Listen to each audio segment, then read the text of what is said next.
Hello, my name is Kirioth, and today we're going to talk about Games Workshop and representation of Warhammer 40,000. Oh dear God. Okay, so someone sent me a tweet a little while ago for a post that was from someone who attended Games Workshop's AGM, their annual general meeting, and I had to read through it, and I liked it, and I have to admit, I now cannot find that tweet. So I apologise for not knowing your name, but thank you for sending it to me. I'm going to link it in the description below. There was, in fact, one particular line in there that stood out to me. Essentially, it's good news all round. You know, sales are up, everything is going in the right direction. New, separate design teams for 40k, Age of Sigmar, and Specialist Games. 8th edition was a success. The Gathering Storm was like a way to make sure that sales didn't drop before the start of a new edition. Worked. Excellent. Age of Sigmar is on the up as well. Specialist Games are doing way better than they thought they would, which is why we're getting so many of them. And I'm not going to complain about that, because it means we're getting new Necromunda. And they have a marketing team, which we didn't need to know that. It's very obvious they've got a marketing team because they actually have some sort of presence, which they haven't had before, which is very nice. Warhammer community site, 2 million unique visitors. Not bad, considering how late they are to that game. Not bad at all. So the line that caught my eye was this. They want to bring more women into the hobby, but don't want to alienate the existing player base while doing so. It is something they're aware of, but no details as of yet. So, I thought we'd have a little talk about it. I don't know how long this is going to be. It probably won't be that long, because what I've got to say isn't really that... I was going to say isn't really that controversial, but you never know with this argument, do you? And sadly, that is kind of what it's become. Anyway, let us talk about this. So, for me, the comment from Games Workshop that they want to bring more women into the hobby and they're trying to find ways of doing it without sort of alienating the existing user base is interesting and kind of puzzling at the same time. I would say that just in terms of how things work sort of in the real world, so to speak, it can't be that dissimilar in Warhammer 40,000. Now, I'm assuming what they're thinking is that there is not enough in the way of female models in Warhammer 40,000. Actually, on the tabletop itself, there are not enough miniatures that are female in nature, and that is a, you know, it's a barrier. It's a turning off point for women who want to get into the hobby. Really, the only people to blame for that are, of course, Games Workshop themselves. We have a 50-50 split, or close there or thereabouts, in terms of gender on planet Earth right now. Close as. I would probably assume that even in the grim darkness of the far future, you've got to have a fairly even split for things to keep chugging along the way that they are. And so not having women appear in things like Imperial Guard doesn't really make much sense. And there's already a way to quite easily bridge the gap without alienating anyone, without making anyone feel as though they're being devalued, and without taking a massive dump all over your lore. So the first thing I'd say is that just going, here's some female Space Marines, would be the absolute worst thing you could do. I wouldn't recommend that. Just don't do that. You cannot spend, 30 years telling people that Space Marines are men. They can only be men. That's the only way they can be made. Oh, here's a bunch of female Space Marines that we've just pulled out of this closet. There you go. That's not going to play well with anybody. I mean, that's not going to play well with the existing user base. And I would also argue that showing that you have a cavalier disregard for your own setting, and that you are prepared to just ditch a whole load of stuff that you've spent, the last however many years building in an attempt to grab new players, that's not going to look great to new people either. That's a great way to both insult the people that have already supported your company, and kind of put off new people as well, because of course the idea will always be there that, well, I really like this particular thing, but they just wiped out the other thing that everyone else liked, and what if they do it to this? It's not a good way to start. Luckily, that is completely unnecessary, because there's already a couple of things that they can do that would in fact bridge the gap in terms of male to female miniature ratio, and therefore, I assume from Games Workshop's perspective, get more women into the hobby. So the first thing that I'd say is that the Imperial Guard are really in a nonsensical place when it comes to the miniatures available. So, I've read several things, several bits of lore regarding the Imperial Guard, several books where, there's been mention of the brave men and women of the Imperial Guard. If you look at the tabletop, you wouldn't know that that was the case. You just wouldn't know that that was the case. There are no female models for Imperial Guard, which is quite easily one of the simplest things to fix and one of the kind of easiest oversights to repair.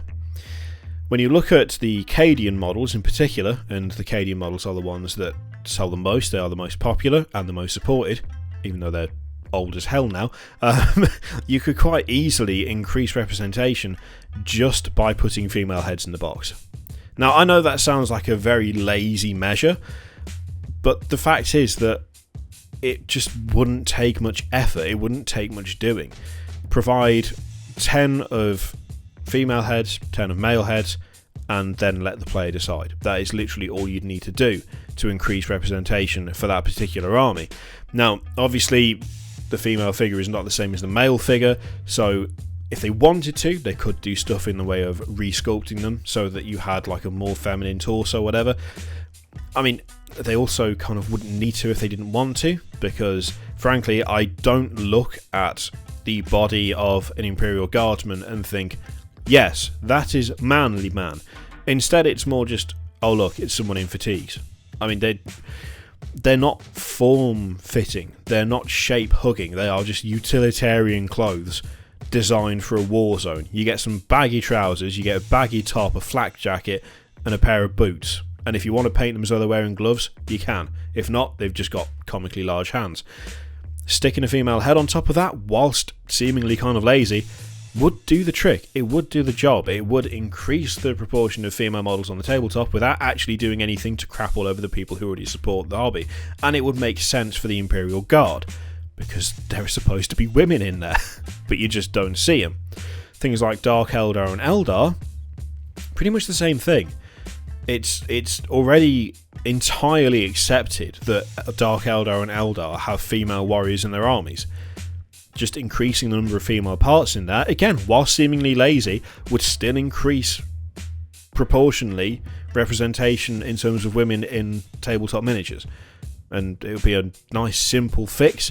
They might need to charge slightly more because they'd be adding a little bit more to the boxes, but it's not a difficult thing to do, and it wouldn't alienate people. At least, I would hope that it wouldn't alienate people, because if you already accepted that there were female warriors in Eldar and Dark Eldar armies, seeing 4 more of them than you did last time shouldn't really be mind-blowing.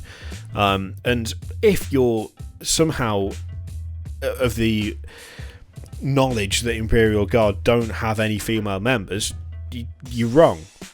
That's literally it. You can point to whatever bits of 40k lore you need to point out that, yeah, there are supposed to be women in the Imperial Guard. You just don't know it if you only look at the tabletop miniatures. When it comes to other races, honestly, the problem kind of disappears. I would argue that Tyranids is obviously completely irrelevant. Orcs are orcs. They're not traditional fantasy orcs. There's not like a male and female race of orcs. They're just orcs. Yeah, they go by male sort of pronouns, but it's essentially a giant green intelligent fungus with a hacksaw with a chain attached to it that wants to murder you for fun. Does it really matter? For most people, I'm going to guess no, because they are not the same sort of archetype as you see in fantasy settings. They are their own thing, they're their own species. They're just orcs. There's no gender sort of thing involved in it at all, really. They're just literally born out of fungus and they want to kill the shit out of you for just giggles, and that's it. So that is not really an issue. Similar for Necrons. I would argue that what are you going to do to show a female Necron instead of a male Necron? Stick a couple of orbs on the chest? What can you really do? They are metal skeletons. They are the souls of people in like living metal bodies. they're also mostly automatons following the orders of a higher up who actually has intelligence. The design of them, I wouldn't even look at them and say they're male. And I mean that genuinely and seriously as well. I don't look at them and go, oh, that's clearly a dude metal skeleton. Skeleton.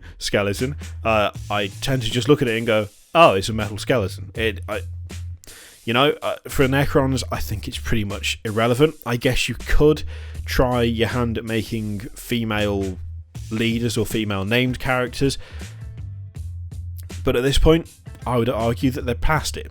Like in terms of evolutionary drive and all of that stuff, Necrons, it's all irrelevant. They are now trapped in metal bodies, and that is pretty much it in terms of gender and so on. That's all they are. They're just metal skeletons, and that's your lot. So, not relevant. So Orcs, Tyranids, they're Tyranids. What difference does it make? Necrons, those three races, I think it makes absolutely no difference. There's just no question of gender about them. Tau, well, I mean, they've got a female named character in the form of, is it Shadow Sun, Commander Shadow Sun? But I'd argue that one Tau in a battlesuit is pretty much the same as any other Tau in a battlesuit. You can't really make the battlesuits look any more masculine or feminine because they're battlesuits. If we're going to go back to I won't say the inspiration of, but you can definitely draw parallels. I don't recall seeing any Gundam suits with like feminine figures. Although, given that I've only ever watched one episode of Gundam, maybe that's not the best example. But you get what I mean. It doesn't seem like an essential thing. Tau do not seem like an army that is crying out for more representation because they all look the damn same. They're little blue aliens. That's pretty much it for me for them. It's just like, I don't look at them and think any gender. I just think they look like Tau. The big one, really, is, I'd say there's two things. There's two things. The Inquisition is actually fairly well represented in terms of female characters because you can get a couple of female Inquisitor models. The problem with that is that the Inquisition is like it's not exactly a starter-friendly army. It's not a noob-friendly army. I don't know how to build an Inquisition army, and I've been playing this game for I don't know how long. I've never gone near it. I just don't know how it functions. I've loaded it up in Battlescribe about 4 times and then gone, no, this is absolutely not how this is supposed to work. Someone who's brand new into the hobby, if you're looking at, say, getting in the Start Collecting box, what are you going to do with Inquisition? Nothing. They're not badly represented in terms of who's leading the force, but in terms of actually building a usable army out of them, I don't think that's the route that a brand new player is ever going to go down. So, whilst the Inquisition aren't doing bad, they're also not a viable entry point into the hobby. Of course, once you get further down the line, you could be pretty happy with the variety of models available for them. The big ones are Sisters of Battle. Now, if Games Workshop are going purely on the basis of models on the tabletop will bring women into the game, then Sisters of Battle is obviously one of the first places they should be looking, because it is the only female-only army. The only female-only army? Yeah. That makes sense, that works. It's the only army that is only women. The problem that Sisters of Battle have, of course, is that they are criminally unsupported. They're still sold, yeah, but they're sold as metal models and at like twice the price of everything else. For a sister squad of 10 and a Rhino, you're looking at like 80 quid or something ludicrous like that. You know, a 10-woman squad is £50. It's not viable. That is not viable, especially when you look at other Start Collecting boxes where you can get a tank, 10 guys and a leader for the same price. If they're going on the basis that more miniatures on the tabletop means more women in the hobby, then Sisters of Battle should be the first port of call. And the best thing about that, if they released an entire Plastic Sisters range, is that they would also sell a load of them to a load of blokes as well, because God knows enough of us want Plastic Sisters. Yeah, the Celestine, the 2, whatever they are, but what does that really matter in the face of an entire army that's gone completely without support for so long? If that is what they're thinking, if that is what Games Workshop are primarily focusing on, increasing representation on the tabletop in order to bring women into the hobby, then they've already got 3 incredibly simple ways to assist with that would not alienate the player base. Imperial Guard, Eldar, Dark Eldar. The 4th is Sisters of Battle. Obviously that requires a more significant overhaul, but they're long overdue it to begin with. If they're thinking about anything else in terms of being welcomed into things like retail stores, if they're thinking about things to do with, external factors that would bring women into the hobby, then the best thing that they could possibly do is just ask a load of women to fill out surveys and so on. It's not interesting, it's not exciting, but it would get the job done. I'll be interested to hear what you think. As I say, these are just my random thoughts on the matter. If you have ideas of your own, if you think what I've said makes sense, if you think what I've said doesn't make sense, then let me know in the comments. Thank you very much for watching. As always, there's a bunch of stuff all over the screen to click, and oh, that was odd. This might take some editing because I've just noticed that the screen flickered twice there. I think the webcam kept turning itself off. Anyway, thank you very much for watching. I'll see you next time. Toodaloo.